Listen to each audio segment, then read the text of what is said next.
வணக்கம் அன்பர்களே, வாங்க இன்னைக்கு முழு பச்சை பயிரில் எப்படி தோசை செய்யலான்னு பார்க்கலாம்.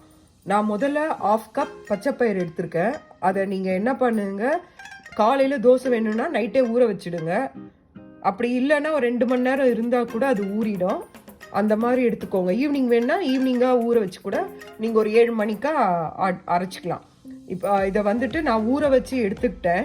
இந்த ஊற வச்சு எடுத்த பருப்பில் ஒரு பச்சை மிளகாய் சேர்த்துருக்கேன், கொஞ்சம் இஞ்சி சேர்த்துருக்கேன், அப்புறம் ஒரு 1/2 ஸ்பூன் ஜீரகம் முழு ஜீரகம் சேர்த்துருக்கேன்.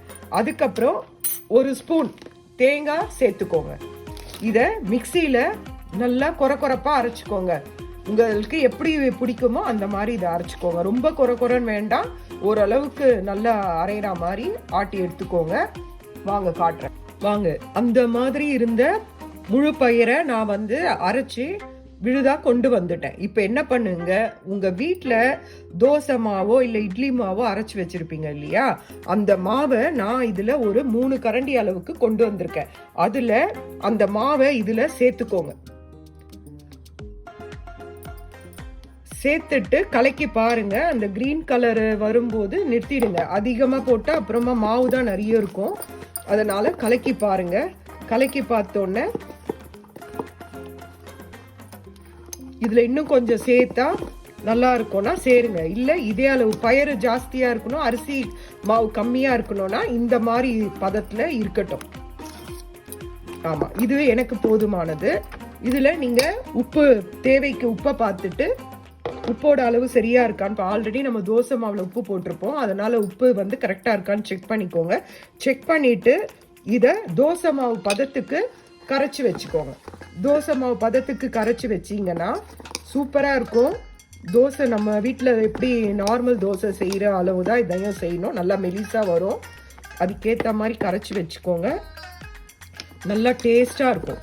நீங்கள் செஞ்சு பார்த்துட்டு எப்படி இருக்குன்னு சொல்லுங்கள். இது உடம்புக்கும் நல்லது.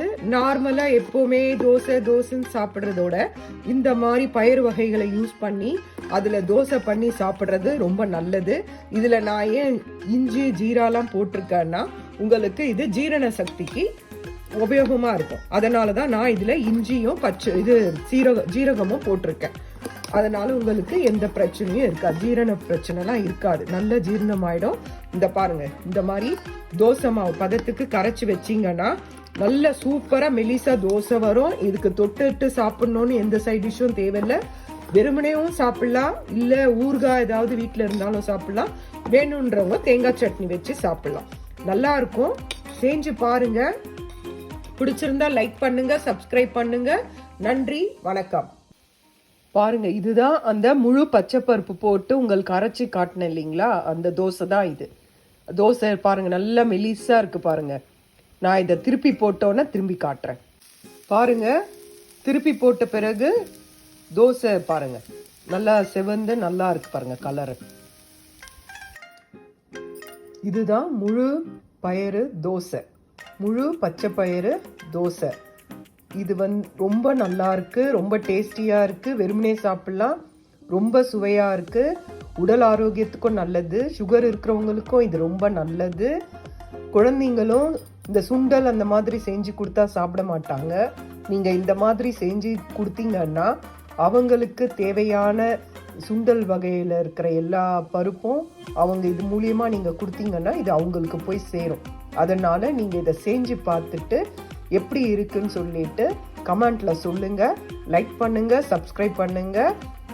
இது ரொம்ப நல்லா இருக்கு, ரொம்ப டேஸ்டியா சூப்பரா இருக்கு. ட்ரை பண்ணி சாப்பிட்டுட்டு எனக்கு கமெண்ட்ல சொல்லுங்க.